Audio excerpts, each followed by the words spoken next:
Want to know how much time you spend scrolling on Instagram? In this quick tutorial, I'll show you how to check your Instagram usage stats directly on your Android device. Let's get started.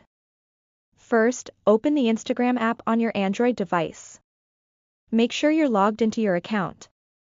Next, head over to your profile by tapping the icon at the bottom right corner of your screen. Once you're on your profile page, tap the menu icon in the top right corner. From the menu, select Your Activity. This is where Instagram shows details about your account activity. In the Your Activity section, tap on a time spent. Here, you can see how much time you've spent on Instagram daily and your average time per week.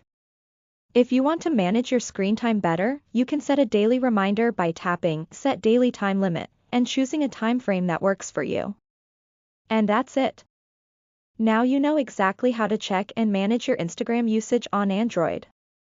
Don't forget to like this video and subscribe for more tech tips. Thanks for watching.